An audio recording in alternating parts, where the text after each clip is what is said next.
The following program, Live and Learn, is made possible by Aging Partners. Find out more on their website. Today on Live and Learn, we're going to talk to a man who is more passionate about the Nebraska State Capitol than anyone. It is the Nebraska Capitol Administrator, Bob Ripley. He's going to be here to talk to us about all of the changes to our beloved Capitol. You won't want to miss it. Hi, my name's Kim Pachia. On today's segment of Live and Learn, we will talk about the importance of taking recyclable cardboard to the bin. Stay tuned and learn about how the City of Lincoln is hoping that we begin concentrated efforts to recycle our cardboard. I'm Bill Ainsley, your host for Live and Learn today. With me today will be Ken Hilger, City Inspector, and Pat Cerny, also City Inspector. We'll be giving you information about how to keep your gas appliances safe and keep you from getting sick. So stay tuned and be well. Hi, I'm Lita Powell Drake, and you know what this is? A drone. It's got a little camera right there too. Maybe we're shooting you. Mark Damke, a photographer, is going to be here today with us, and we'll explore what's happening with drones. Please stay with us. This and more on today's Live and Learn. There you see some of the rather tedious work that goes into keeping the Capitol looking absolutely perfect. Hello and welcome to Live and Learn. I'm your host, Jerry Renaud. Delighted you're with us for this particular segment. And on this particular segment, it is a real treat for you because we have really a good friend and somebody who is a great friend to all of Nebraskans. His name is Bob Ripley, and his official title is the Nebraska Capitol Administrator. Bob, thanks so much for being on the show. My pleasure, Appreciate Jerry. The state capitol is one of the great gems of the state of Nebraska. You have really had a golden opportunity to be there and to be involved in work on the Capitol and keeping it looking perfect. I mean, that's what we're what we're looking for. That's what it's about. And you are one of those people. I know a lot of people like that, but you really love your job. What is it about the state capitol that keeps you just revved up every day to go in and make sure that building is just, again, absolutely perfect and spotless for people that are walking through? It probably started when I was a kid. I lived within a mile east of the Capitol on J Street. Had a wonderful time. Anytime I got bored and really wanted to enjoy myself, I'd hop on my bike and ride to the Capitol and go inside and wander around the halls. And I think I became that's when I know I became most impressed with the Capitol. And who would have known that I would end up ultimately going in? As a kid, I thought this is just the greatest building. I can't imagine anything finer. 30 years later, I was given the opportunity to go to work there, and I thought, you know, I've come full circle. Here I am working in a building I dreamt at as a kid, and it's been great fun ever since. If you're an architect and you love historic preservation, there's no better job in the whole region of the country than working on our building. Yeah, it's an absolute gorgeous building, and I had the fortunate opportunity to actually, sort of work there as part of the media in my younger days. So it's really an impressive building, and we encourage people to go there all the time. I have relatives that come in from out of town, and I say, look, you got to go see the Capitol. It's just this incredible place. It's meant to do all the bragging on behalf of Nebraskans that anyone could hope for. And you don't have to say a word. Just take people into the building and say, here's our Capitol, and usually their mouth kind of pops open and they stand there in amazement. I've taken some very well-known, nationally prominent architects through the building, and they are equally impressed. So it isn't just Nebraskans who love our Capitol. Yeah.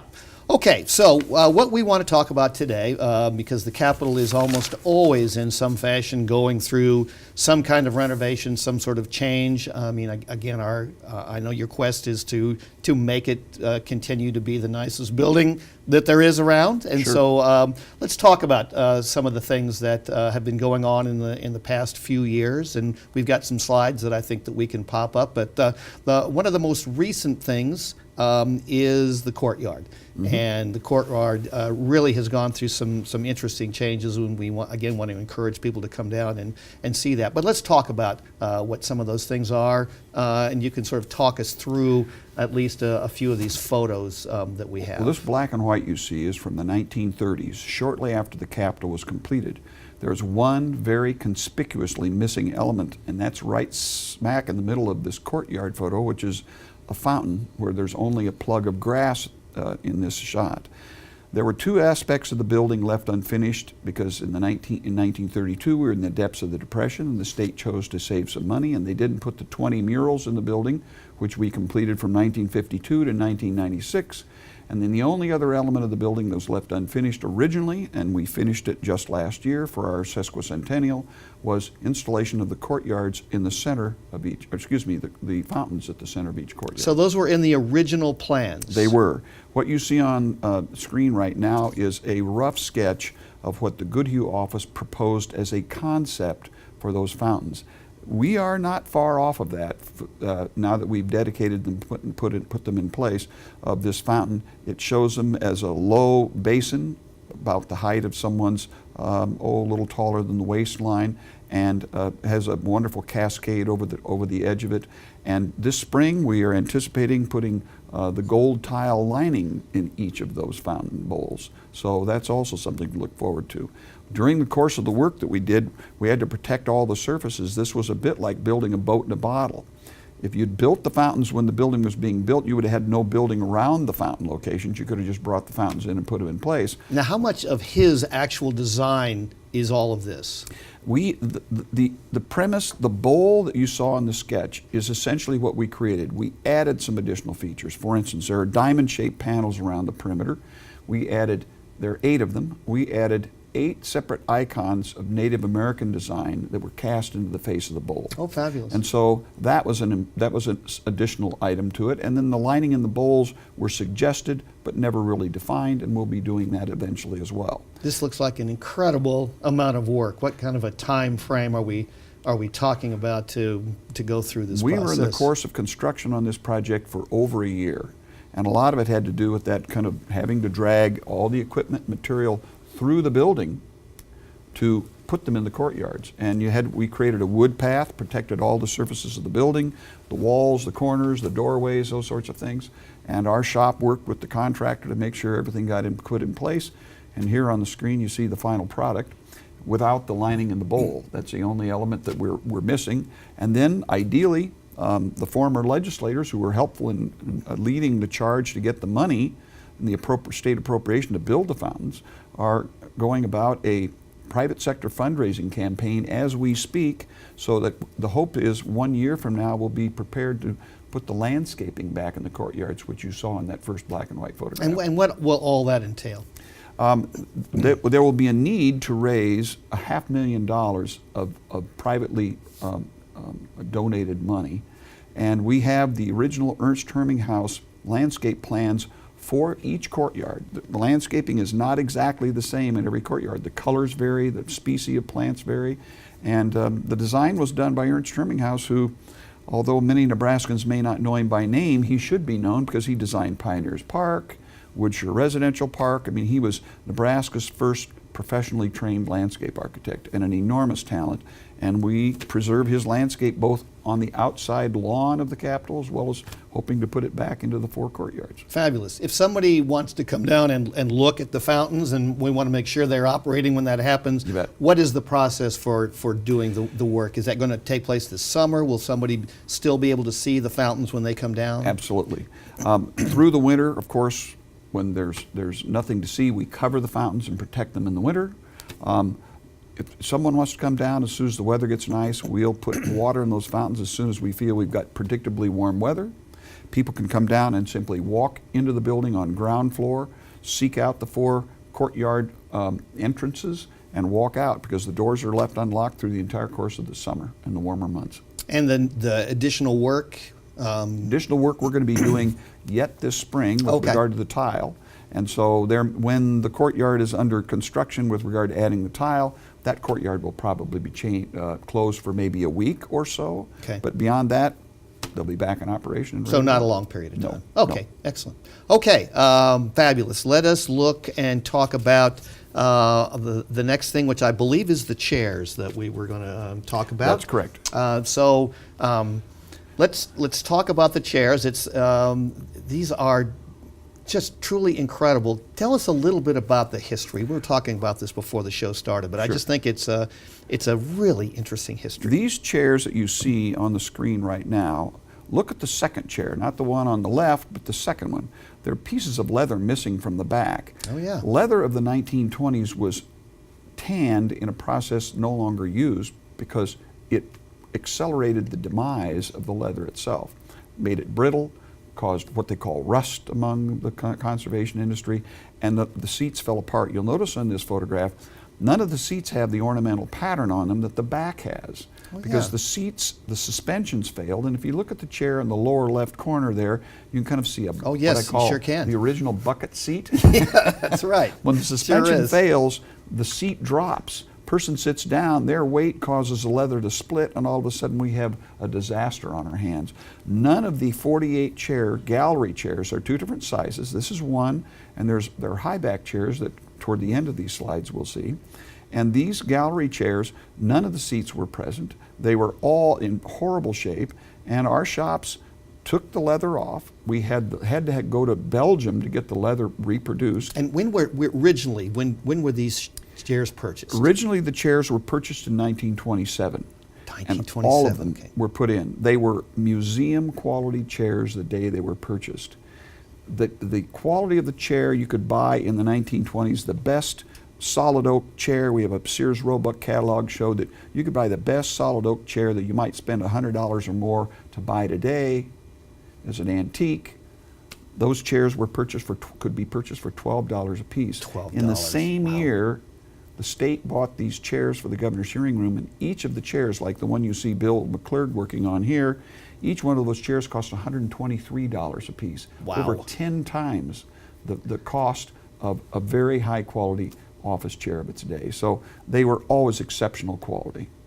So all of this work to redo these chairs was done in-house, is that correct? Well, the leather was, we hired a consultant, Elizabeth Laikainen from Salem, Massachusetts, who was a specialist. She helped us find and have the leather reproduced. She found the person in Belgium to do the work. So the leather was sent to you, and then this is the work being done at the Capitol to cut Correct. this leather and do all of this? These photographs you're seeing here, once we received the leather from Belgium, our shop staff, Ron Doulis, or the hands you see in this photograph, Okay. he headed our furniture program at the time.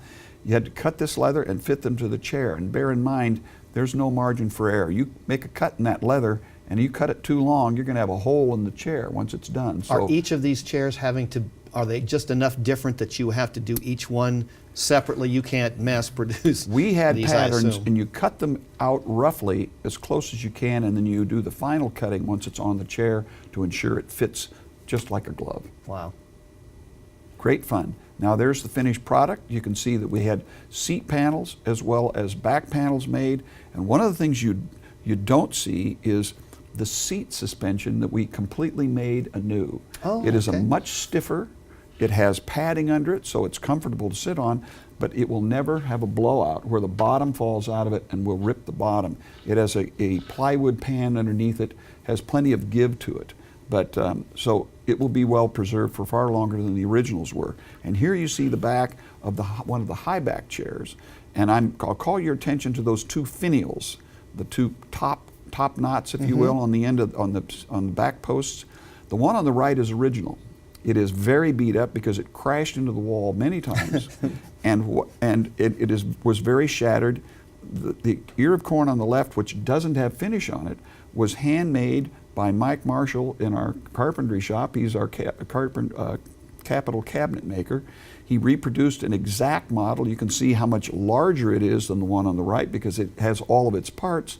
It just needs a coat of finish. So the chairs are now restored, and we had Mike make an extra one of those ears of corn, so in case we have a mishap of some sort, we can quickly put it back into shape. So did all the chairs have to have the extra one put on, or just some of Just, them, or you know, just a few of them? The governor is the only one who gets to sit in a chair with ears of corn on the back posts. So it was a specialty to one chair only. One chair only. Yep, Okay. yep, All right. absolutely. Very cool. Very cool. Well, we're out of time. We had lots more that we wanted to talk about. It goes too fast. This was the deal. You bet. As you remember, I said, look, we're going to talk about these things, and if we don't get through, you have to agree to come back, and we'll talk more about the Capitol, because there is some interesting work that was done in the West Chamber. There was also some interesting Absolutely. work that was done outside the building. So we want to come back and talk about those if Be you delighted. are willing. Be delighted. We have an endless supply of material to talk about, no doubt about it. Nebraska Capitol Administrator Bob Ripley. Bob, thanks so much for coming Thank by. you, Jerry. And thank all of you for joining us today.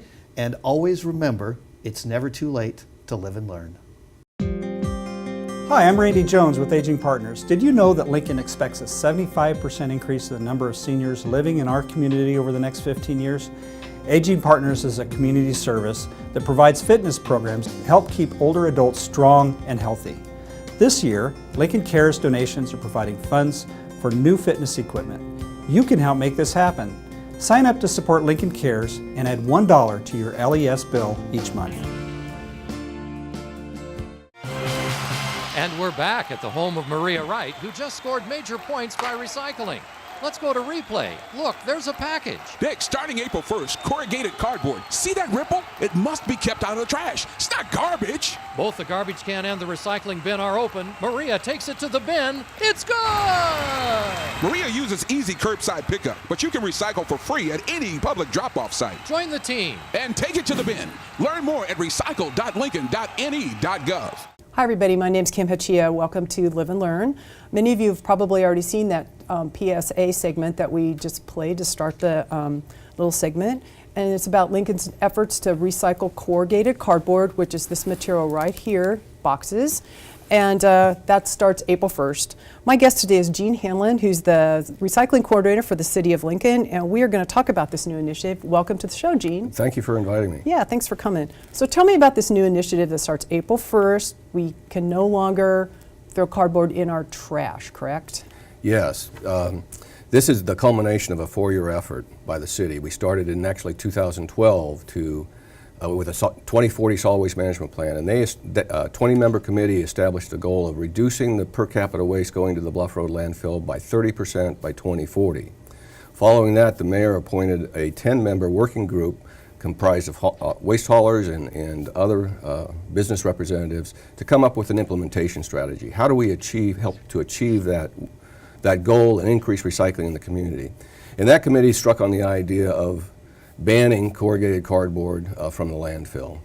With that idea, the mayor met with a number of city stakeholder groups throughout the community, about 15 different stakeholder groups ranging from social service agencies to restaurants and bars, asking them about the concept, and there was broad support for it, so it went forward to the city council and it was approved in January of 2017. And they gave us some time to work on developing an education program along with this corrugated cardboard disposal ban, and it takes effect April 1st. April 1st. And so why is that? I mean, obviously you want to extend the life of the landfill, but is cardboard a big chunk of the stuff that people are throwing away right now? Yeah, and it's good to define what corrugated cardboard is, too. Corrugated cardboard is the 3 layers of paper with the ripple in the middle.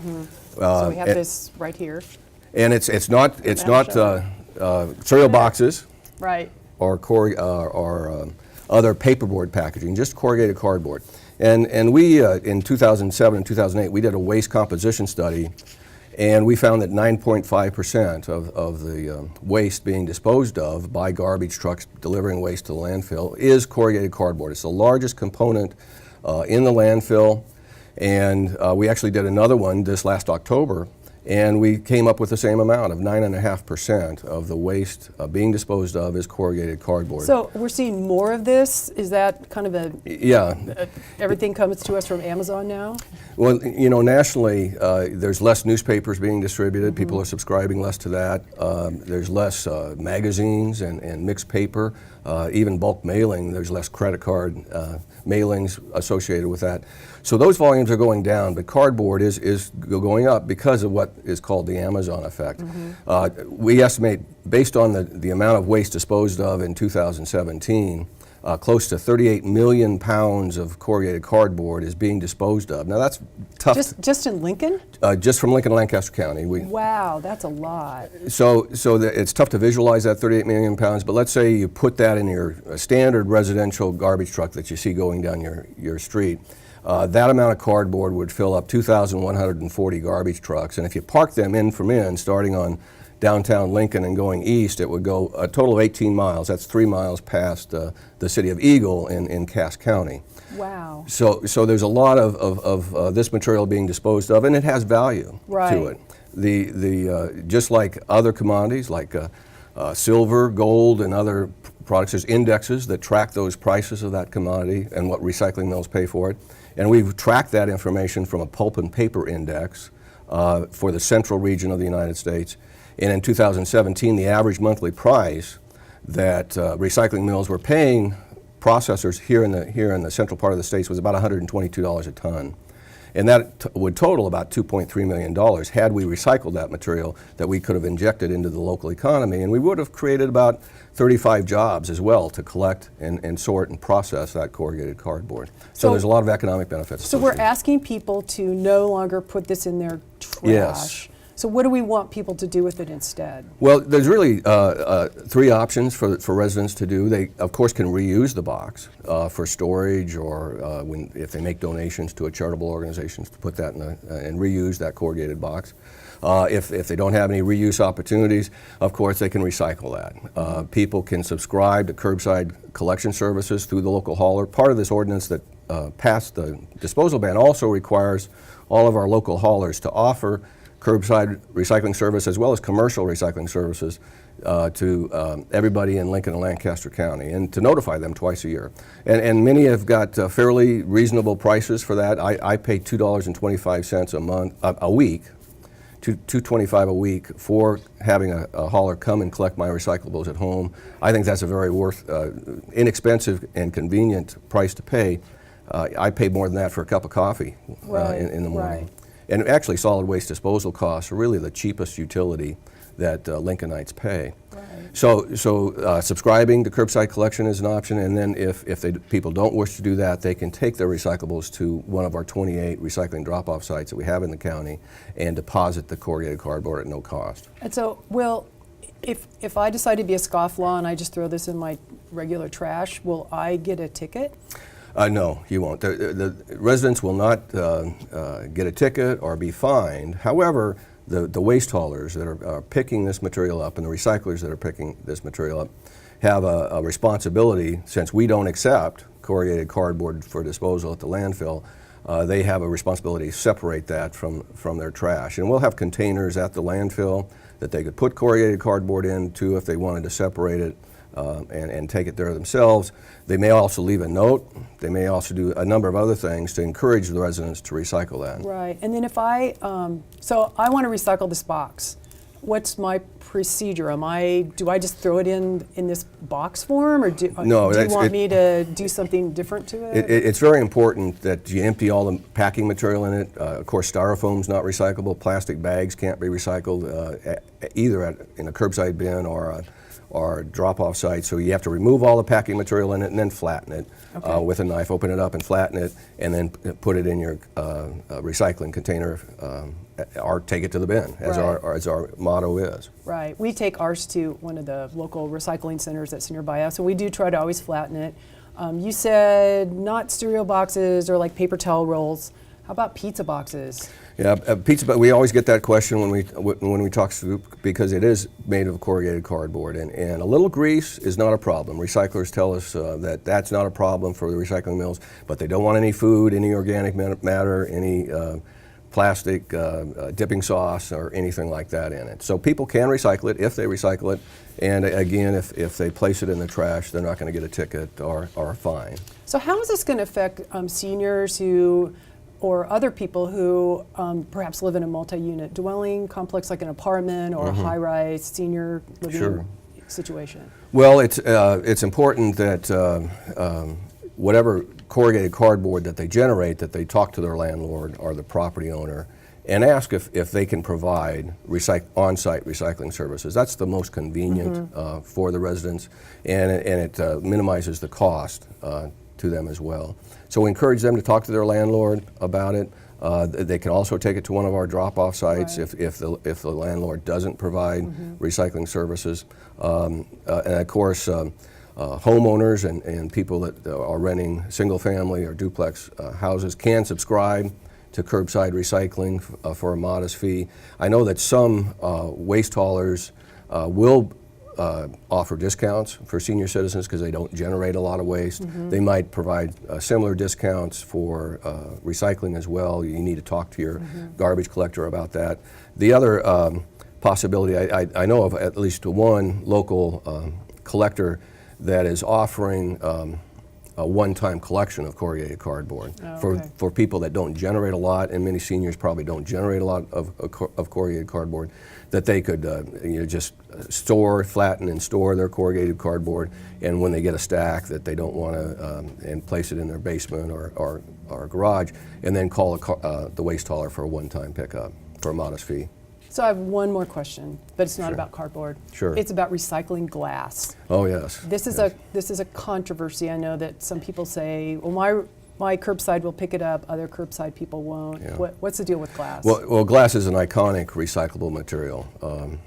Growing up as a youth, we collected glass bottles because at that time they were refillable pop bottles and things, and got money for it. So that was our main fundraiser. The problem with glass recycling is glass is actually made from sand. So it's got a very low value from the processors that make new products out of the glass cullet that's produced from recycling. So it doesn't pay for the handling and processing of that. Another issue associated with glass recycling is there's been national studies. When nationwide we have mixed recycling collection where everybody puts all the recyclables into one container. When that happens, of course, you've got the glass mixed with paper and plastic, and each time that material is handled, when it's dumped from the container into the trash truck, some breaks. When it empties, so if it contaminates, it means that the whole thing is becomes garbage. Yeah, it can contaminate the plastic and glass, and they say about 40% of the glass put in a residential curbside bin ends up getting landfilled. So we recommend, if people want to maximize the amount of glass that they recycle, that they take it to one of our drop-off sites, because about 98% of the glass deposited at our drop-off site gets recycled. Oh, that's good to know. Yeah. So people maybe should not put glass in their curbside recycling. Yeah, we encourage you, if you subscribe to curbside recycling, and you want to maximize waste diversion and recycling, take it to a drop-off site. So if people have more questions, I think we have a little video thing they'll show up on the screen about where to go if you have more questions. So you can go to recycle.lincoln.ne.gov or email the thing you see on the screen, or I suppose you could contact Gene and he will answer your question. We're more than happy to answer calls and answer people's questions. Great, thanks. Thanks for being on the show today, Gene. I really appreciate it. Thank you very much. Just want to remind everybody, it's never too late to live and learn how to recycle right. Legal services are a part of the spectrum of senior services available through our 8 area agencies on aging. Attorneys can assist and educate seniors on consumer credit and debt collection issues, as well as help them plan ahead with advance directives. Attorneys can also help seniors with consumer fraud and financial exploitation concerns, and also guide them through government benefit issues. For more information, contact the Elder Access Line at 800-527-7249. Hello, I'm Bill Ainsley, your host for this segment of Live and Learn. There's still a bit left of the heating season, and summer will soon be here. Your gas furnace and your air conditioner can help to keep you comfortable, or if they are not in very good condition, they can make you very sick. With me today are 2 city inspectors who can help reduce the chances of you getting sick. So welcome to Ken Hilger, Fire Inspector and Investigator, and Pat Cerny, City Mechanical Inspector. Ken, thanks for being with us today. You told me earlier that if the furnace isn't working properly, people can get carbon monoxide poisoning. What is carbon monoxide? Carbon monoxide is an odorless, tasteless, colorless gas that is being produced by burning fossil fuels. It could be like propane, could be wood, coal, any appliances that burn fuel will produce a carbon monoxide gas. So what are the symptoms of carbon monoxide poisoning? It's pretty much like flu-like symptoms. You get headaches, you get dizzy, fatigue, You can get weakness, chest pain, possible vomiting, and can also, a lot of, like I said, confusion and upset stomach. So a lot they say it's like flu-like symptoms, so that's what it will cause. And so what are some of the sources of carbon monoxide? Some of the sources are any fuel-burning products, basically. They come from, let's say, furnaces, gas-fueled furnaces, wood burning fireplaces. They can come from generators, also from your car. So majority of the time, it's coming from the fuel burning process for the fuel burning products that are being burned. Sorry. That's okay. There are alarms available to alert you to leaks of carbon monoxide and even natural gas. You can increase your safety by plugging in some alarms. Others have a battery backup. So Ken, would you demonstrate some of these alarms and explain how they work? I mean, one talks with other alarms. Right. There's a company out there that has a, they came up with, if you have a CO, a carbon monoxide detector, and you have a smoke detector, and you have these on different levels of your house, that if you're in your bedroom and you have something going off in the basement, like your CO detector, that will be, once that sounds off, it will sound off the other devices on each floor. So, and they don't have to be hardwired together, so it's kind of like a frequency that's being sent out by the first unit. So that's very great. I mean, that's it's a big step up from what you had before. If you had a 3-story, you're upstairs and something's going off in the basement, you may not find out for a long time, if at all, if it's a CO leak. How would you install those? These are, you still need to be hardwired. And when I say hardwired, it's basically hooking up to your electrical system, basically. 115 volts, yeah. Correct. But it also has to have a battery backup. And on every level, and follow the manufacturer's recommendations, because CO is pretty much neutral. So there's ones that can be plugged in low or on the ceiling. I think the recommendations are still from the company about having them high.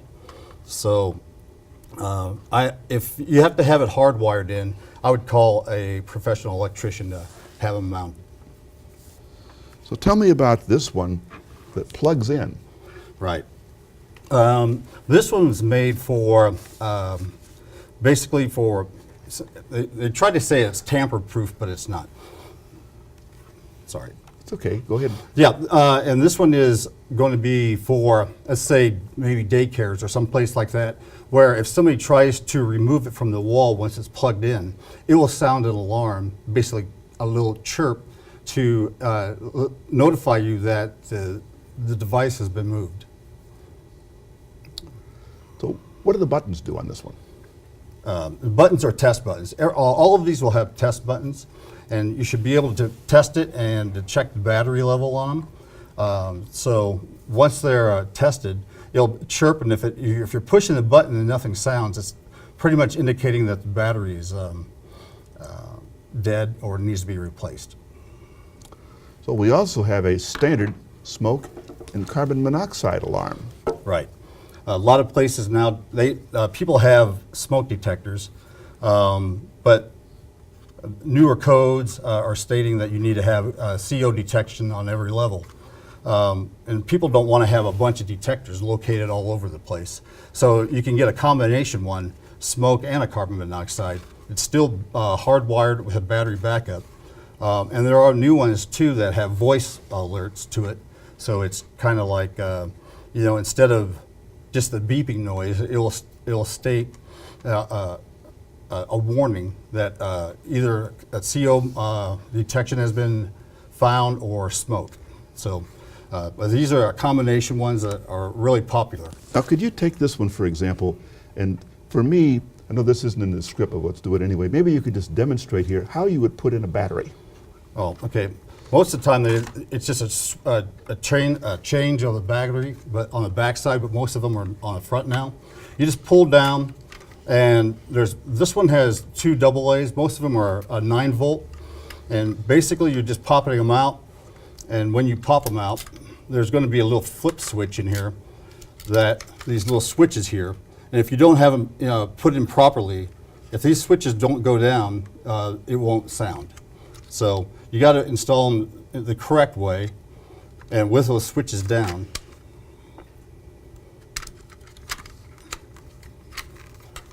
Then it should be ready to go.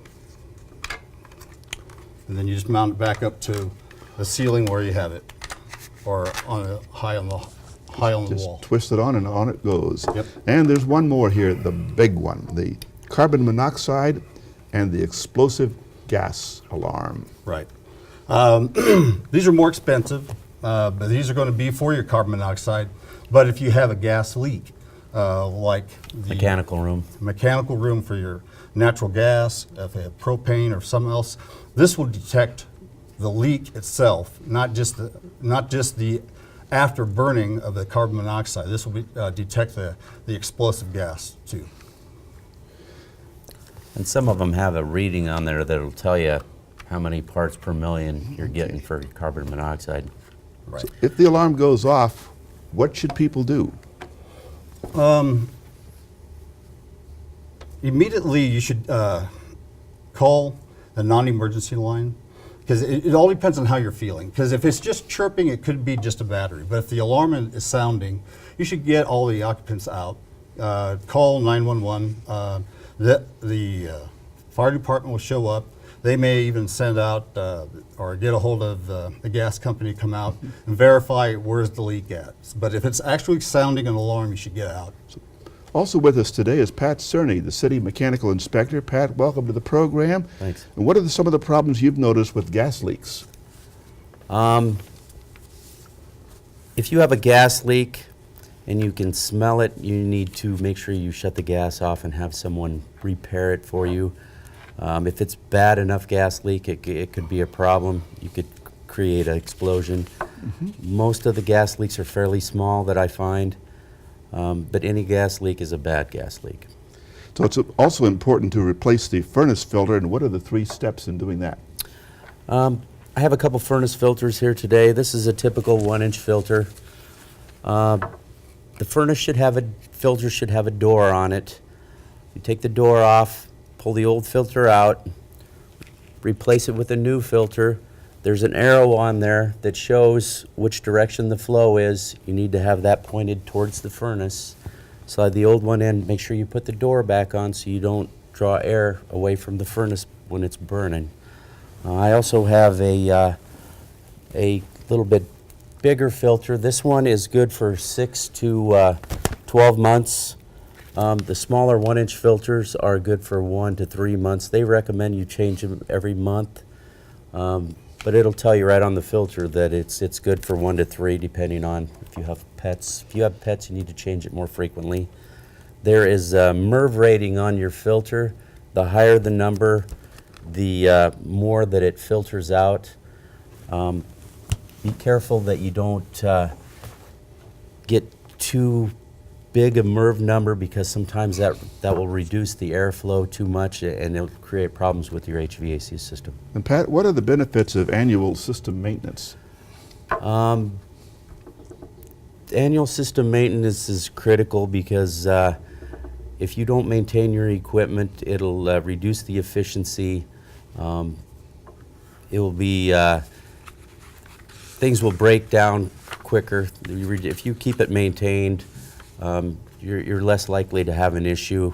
Keep your energy bills lower. If it's working properly, it's going to draw less power, and reduce the chances that you're going to have something catastrophic happen, like a compressor burnout or something. So what maintenance should you leave to the pros? Most of the maintenance should be left to the pros if you don't know what you're doing. Filter replacements, you can do those in between. You should have someone come out and look at your equipment twice a year to make sure that it's working operational. They'll go through, check everything from the thermostat to the compressor, the charge, gas pressure on your furnace, all the temperature rise, everything that they need to do. Typical things that you can do are just replace the filter, make sure that you don't have a bunch of debris outside around your air conditioner. If you have a lot of cottonwood trees in your area, you might need to rinse that out, the outside air, condensing unit out in between services, because sometimes they'll plug up quite quickly. So we have a before and after shot here. Maybe you could talk us about what's the difference in this before and after shot. That is a dryer vent that they didn't ever have maintained. There are companies out there that will come out and they will clean your dryer vents for you. If you notice that you have an extremely large amount of lint building up in your dryer, you can have somebody come out and clean that for you. That will help keep your dryer safer. There's a chance that if you let it get to the stage where it's before on that picture, that you could have a dryer fire. Okay. And we're beginning to run out of time here, so there's one more thing that I really want to get to. That's that sometimes that the homeowner needs to shut off the gas valve. And Pat, would you demonstrate just how to do that? This is your typical ball valve for your gas line. Just a little bit here. Oh, okay. If it is parallel to the gas line, that means it is on. To turn it off, all you have to do is turn it perpendicular. Most of them are going to be handheld like this. Some of them will require a wrench, some of the older ones.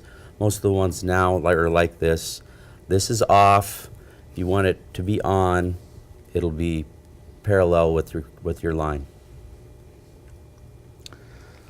I want to thank Pat Cerny and Ken Hilger for being on the show today.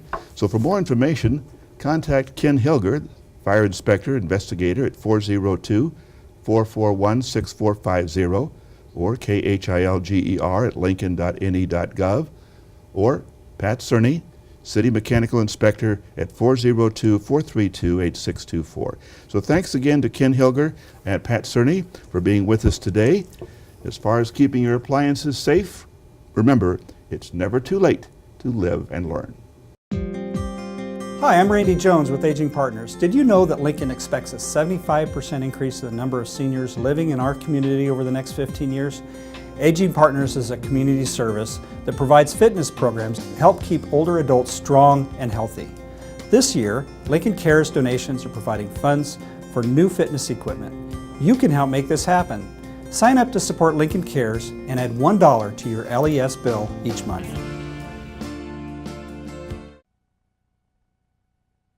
Capitol is magnificent. And guess who captured this video? A drone. We're going to learn more about drones today with Lincoln photographer Mark Domke. That is absolutely magnificent. Thank you. And welcome, Mark, to this. Now, I thought a drone was a male bee. You know, the female drones have all the work, but the male doesn't. Well, yeah, and actually the term drone for aircraft was coined back in World War II, and it was about flying remotely piloted aircraft for target practice, which I didn't know before, so it was kind of interesting. Drones, my goodness. And well, how did we get from drones to airplanes? Because I'm calling all these things airplanes, yeah, and little airplanes. Right, and the term came about when, you know, using remotely piloted aircraft for target practice, and that's where it really got started. And then more recently, it got applied to the quadcopters and the consumer drones, and of course there are military drones as well, but that's a whole different kind of aircraft. Well, how did we get from a model airplane to a drone? Okay, well, the drones that we're looking at now are a relatively recent invention, and that came about because of the availability of GPS. What is GPS? Global Positioning System. Okay. So you got to use that airplane talk. We got to explain that. And microelectronics and small motors, and all of that came together with the software to be able to have a very stable aircraft that can hover in position and take pictures. The size of them is so different. I mean, so unique. We could probably take a look at some of these. Why don't you explain it? Let's start with the little tiny one there. Okay, this one I got, it came actually with the other drone that I ordered online, and these are kind of indoor toys. They're not very stable, but they're cute, and they do have cameras, but they're, again, very... That little one has a camera? Yeah, it does, but they're just rather difficult to fly. How high would one of those things go? Well, I wouldn't fly this outdoors. I mean, you just want to use this in your house, really, because it can't handle the wind, and no, it's and just, it wouldn't knock over a lamp or anything like that in your house. No. Now, if someone were to buy that, what would that kind of little one cost? Oh, I've seen them for $20. Oh, Yeah. okay. So, in fact, well, this one came as a free gift. Freebies. Yeah, Oh, I like those. Those are my favorite. Okay, now this larger one, explain that one. Okay, this one is called the Snap, and it's from a startup company called Vantage Robotics. And the nice thing about this is literally oops, sorry. This is the battery module and the fuselage, like that, and the props fold up, so it's very portable, and you can just put it in a backpack, snap it together. Oh, that's why it's called a Snap. Yeah, and it powers up. And the other thing that's nice about this one is it's designed to be magnetically connected, so that if you crash into something, it's going to break apart and distribute the energy, and will be less likely to damage itself. Or if you unfortunately were to hit an object or a person, you would cause less damage. And CNN is the only company so far that has obtained a waiver to fly over people using this drone, because one of the rules is you cannot fly directly over people. Now, why does it have four sections? It seems like a lot. Okay, well, the all have four? Yeah, all of them have are quadcopters, and some have actually 6 or 8 props. And the advantage is stability, so that when you're flying with the props are counter-rotating, and so it allows you to have a great deal of maneuverability that you wouldn't have with a plane with or like a helicopter. And what would that cost if somebody wanted to buy one of those? One of those they're about $1,200. No. Yeah. They're priced. Now look at this one. I think this is the kind that we probably think of, a large one. What is this one? Okay, that's the DJI Phantom 4 Pro, and that's about a $1,500 aircraft. Ooh. And what does this one do? Okay, the advantage of this one is greater stability, a lot longer. I'm just looking at this. There's the camera down there. Right. That's how it works. Yeah. Okay, go ahead. Tell us about this longer one. flying time. The battery on that can last up to 28 minutes. It has sensors for collision detection on all sides, so that if you were to fly it up toward a wall, it'll just stop. It will not crash into the wall on its own. Well, now you said it goes for 28 minutes. Yes. And then what happens if does it just drop out of the sky? Yeah. At 30%, it'll start beeping and saying it's time to land. It tells you. Right, on the controller, and then when you get down to 10%, then you can set those parameters, but it will actually return to home and land itself. All right, let's watch Mark now. He's going to fly a drone, and you'll get to watch this. Where are you? This was shot out at Haymarket Park, in the parking lot on the south side. Oh, there it goes. Now, what altitude are you approximately? Oh, that's about 10 feet. This is the large drone that we just looked at? Yes, the Phantom 4 Pro. Yeah. So you control it completely. Right. What are you telling it to do?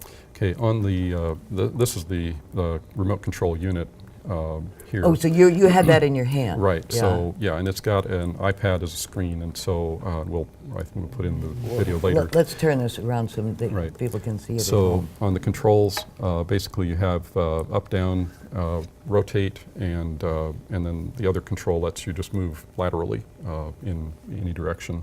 And then there's a return to home button, and there's also a thumb wheel in the back for the gimbal, the camera angle, so you can point the camera up and down. Now, who uses drones? What kind of person? I bet you most of them are males, for one thing. Not necessarily. Really? But, yeah, they're on the hobby side, of course. Mainly just for entertainment and for taking pictures of on your vacation or your kids. On the commercial side, of course, agriculture, real estate, building inspections, and tourism are some examples. How many drones do you think there are now in the United States? From what I've heard, there are about 1 million that have been sold in the U.S., and that ranges all the way from the little toy drones up to the professional models. And you have to have a license to do this. Okay, if you're a hobbyist, you need to register your drone. Oh. And that's just a $5 fee with FAA. For commercial drones, commercial use, you have to have it's like a pilot's license. And there's an exam and about 60 questions. It's not easy. I spent about 25 hours of study time to get that, and it's good for 2 years. But you have to stay, you're really staying away from the airport, like the Lincoln Airport. Right. Again, if you're a hobbyist, you need to stay 5 miles away from the airport. Oh, that far. And also, you need to check for heliports like the hospitals and their locations. And there are several apps that are available that will do that, show you where you can fly. And if you do want to fly in those areas, then you need to request permission. You can call the tower and ask, or check with the hospital or whoever owns the airport or the field. For commercial operators do not have to do that. We can get what's called an advance authorization so that we can fly where we want, whatever's allowed in that authorization. However, as a rule, especially if I'm flying in town, I always notify the tower and the Lincoln Police just as a courtesy. Because I would think, even though these are little, if they got near a big airplane and got into the intake valve of an airplane coming in, I mean, that could bring a big airplane down. Yeah, fortunately, we've not had that happen, and there are a few people out there who have done some things that are kind of reckless, and we're hoping that the word gets out that these are not toys. Especially, you want to stay away from manned aircraft. So. Now, you've been out shooting some video, so we want to take a look at some of the magnificent video that the drone has actually shot. And I think we'll recognize this, won't we? Those are the two dormitories that just came down. Catherine Pound, yeah. December. Yeah, this was taken from Trago Park, right across. Let's see, that's about 1,500 feet away, and. This is Pinehurst Park out at the Nature Center. This is a controlled burn that they did last spring, and since I work with the Parks and Recreation on several projects, also Hyde Observatory, I offered to shoot some video for them. Now you can control how high the drone is going to catch this. Could the drone come right down to that fire? Yes, and get it close? And the only reason that I stayed back was that there are updrafts, and that could cause problems with the stability of the drone, and I didn't want to get it in the path, of the flames. So those look like the columns. Yes. At the university? Out at Pinehurst Park. Oh, Pinehurst Park, yeah. And that's the Sunken Gardens, the Gazebo. Oh, look at it! Looks so different from. Oh, that is spectacular, isn't it? So, yeah, I've done several. This is a cornfield, and I've discovered that if you get at the right angle, you can get nice rainbows out of the spray pattern on center pivots. So I did a lot of that last summer too. Now, what altitude are you at, or is the drone at? Right there, that's about 50 feet. And moving down a little bit, maybe 25 feet there. And I love the fact that you captured the rainbow, in the last one. And our stadium, and that was taken from... it looks almost unreal. These were taken in twilight. Commercial operators can fly up to the end of civil twilight, and then if you want to fly at night, you have to get a special night, or it's called a daytime waiver. And then what would you do with this video that you have? A lot of this I shoot as stock video for tourism applications, the Chamber and CVB. That is an overhead view of the fountain north of the Capitol building. Isn't that amazing that it looks like that? So are you just pressing a button or something on the drone? No, on your Yes, on the controller. On the control. Right. So yeah, it's got the camera controls. So as a convenience, there's record for video, and there's the single press for still photos. So you can flip back and forth, and it's a 20 megapixel camera on the large drone, and the only thing that it doesn't have is interchangeable lenses, which would be nice. You know, one of the nice things that I've read that drones can do, for example, if there's a forest fire, and you know, here are people having to go into to figure out where the fire is, that the drone can come back and let you know that it's over here and not over there. So it can really save some lives. But what about the peeping Tom aspect? Like, ooh, do you want one of those looking at your house? Yeah, and actually, drones are not very good at being, stealth for stealth applications because they're loud, they're noisy, and when one is nearby, you're going to know it. So using it to look into someone's window is just not very practical. I know there's a lot of people concerned about that, but using a telephoto lens will be quiet and get the job done better if that's what you want to do. So, Mark Domke, you are really an expert in this, and we thank you so much for being with Live and Learn. And don't forget, it's never too late to live and learn more about drones.